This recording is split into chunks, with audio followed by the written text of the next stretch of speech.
Hello friends, कैसे हैं आप सभी। आइए आज मैं आप सभी के लिए लेके आई हूँ हरितालिका तीज की व्रत कथा। और ये कथा हमारे पुराणों में भी लिखी गई है। कथा शुरू करने से पहले हम एक बार भगवान शिव और माता पार्वती का स्मरण करेंगे और गणेश जी की स्मरण करेंगे। और अब हम कथा शुरू करने जा रहे हैं। हर हर महादेव। एक बार भगवान शिव ने पार्वती जी को उनके पुनर्जन्म का स्मरण कराने के उद्देश्य से इस व्रत के महात्म्य की कथा कही थी।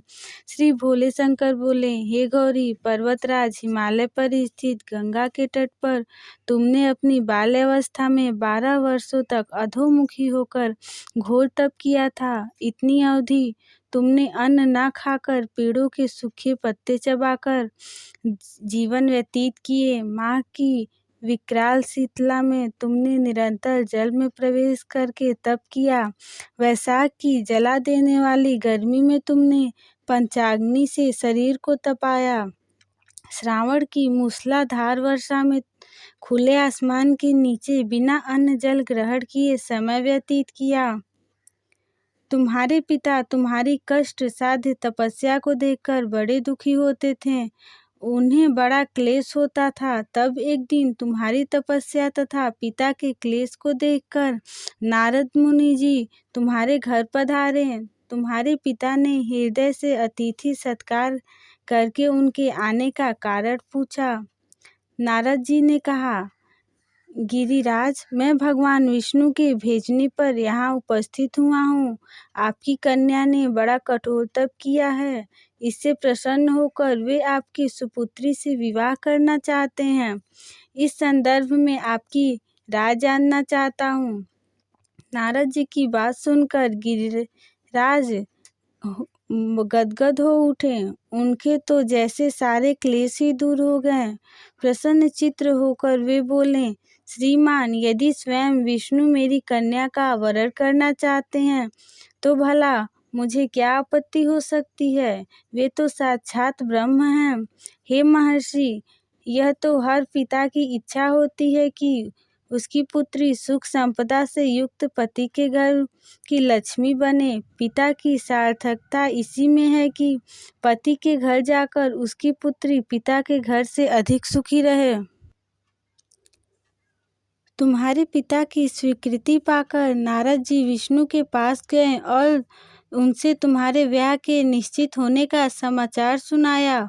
मगर इस विवाह संबंध की बात जब तुम्हारे कान में पड़ी तो तुम्हारे दुख का ठिकाना ना था। तुम्हारी एक सखी ने तुम्हारी इस मानसिक दशा को समझ लिया और उसने तुमसे उस क्षिप्तता का कारण जानना चाहा। तब तुमने बताया, मैंने सच्चे हृदय से भगवान शिव शंकर का वरण किया है, किंतु मेरे पिता ने मेरा विवाह विष्णु जी से निश्चित कर दिया। मैं विचित्र संकट में हूँ, अब क्या करूँ। प्राण छोड़ देने के अतिरिक्त अब कोई उपाय शेष नहीं बचा। तुम्हारी सखी बड़ी ही समझदार और सूझबूझ वाली थी। उसने कहा, सखी, प्राण त्यागने का इसमें कारण ही क्या है। संकट के मौके पर धैर्य से काम लेना चाहिए। नारी के जीवन की सार्थकता इसी में है कि पति रूप में हृदय में जिसे एक बार स्वीकार कर लिया, जीवन पर्यंत उसी से निर्वाह करे। सच्ची आस्था और एक निष्ठता के समक्ष तो ईश्वर को भी समर्पण करना पड़ता है। मैं तुम्हें घनघोर जंगल में ले चलती हूँ, जो साधना स्थली भी हो और जहाँ तुम्हारे पिता तुम्हें खोज भी ना पाए, वहाँ तुम साधना में लीन हो जाना। मुझे विश्वास है कि ईश्वर अवश्य ही तुम्हारी सहायता करेंगे। तुमने ऐसा ही किया। तुम्हारे पिता तुम्हें घर पर ना पाकर बड़े दुखी हुए तथा चिंतित हुए। वे सोचने लगे कि तुम जाने कहाँ चली गई। मैं विष्णु से उसका विवाह करने का प्रण कर चुका हूँ। यदि भगवान विष्णु बारात लेकर आ गए और कन्या घर पर ना हुई तो बड़ा अपमान होगा। मैं तो कहीं मुंह दिखाने के योग्य भी नहीं रहूंगा। यही बात सोचकर गिरिराज ने जोर शोर से तुम्हारी खोज शुरू करवा दी। इधर तुम्हारी खोज होती रही और उधर तुम अपनी सखी के साथ नदी के तट पर एक गुफा में मेरी आराधना में लीन थी।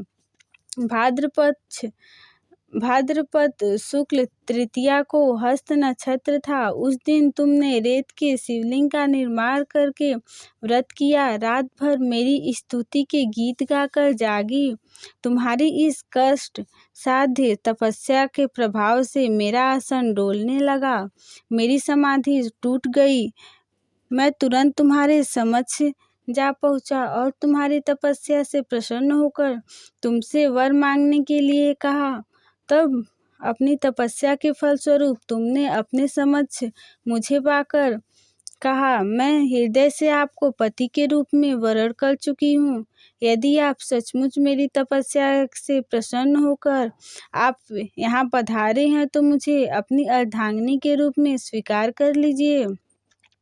तब मैं तथास्तु कहकर कैलाश पर्वत पर लौट गया। प्रातः होते ही तुमने पूजा की समस्त सामग्री को नदी में प्रवाहित करके अपनी सहेली सहित व्रत का पारण किया।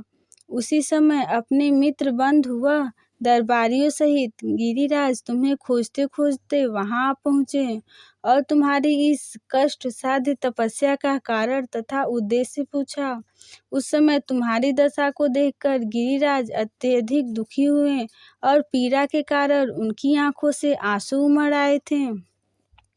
तुमने उनके आंसू पोंछते हुए विनम्र स्वर में कहा, पिताजी, मैंने अपने जीवन का अधिकांश समय कठोर तपस्या में बिताया है। मेरी इस तपस्या का उद्देश्य केवल यही था कि मैं महादेव को पति के रूप में पाना चाहती थी। आज मैं अपनी तपस्या की कसौटी पर खड़ी उतरी हूँ। आप क्योंकि विष्णु जी से मेरा विवाह कराने का निर्णय ले चुके हैं, इसलिए मैं अपने आराध्य की खोज में घर छोड़कर चली आई। अब मैं आपके साथ इसी शर्त पर घर जाऊंगी कि मेरा विवाह विष्णु जी से ना करके महादेव जी से करेंगे। गिरिराज मान गए और तुम्हें घर ले गए। कुछ समय के पश्चात शास्त्रोक्त विधि विधान पूर्वक उन्होंने हम दोनों को विवाह सूत्र में बांध दिया। हे पार्वती, भाद्रपद की शुक्ल तृतीया को तुमने मेरी आराधना करके जो व्रत किया था उसी के फलस्वरूप मेरा तुमसे विवाह हुआ है। इसका यह महत्व है कि मैं इस व्रत को करने वाली कुंवारी कन्याओं को मनोवांछित फल देता हूँ। इसलिए सौभाग्य की इच्छा करने वाली प्रत्येक युवती को यह व्रत पूरी एकनिष्ठता तथा आस्था से करना चाहिए। इस कथा को कहने तथा सुनने मात्र से ही सभी दुखों का अंत होता है तथा जीवन में सुख की प्राप्ति होती है। Thank you.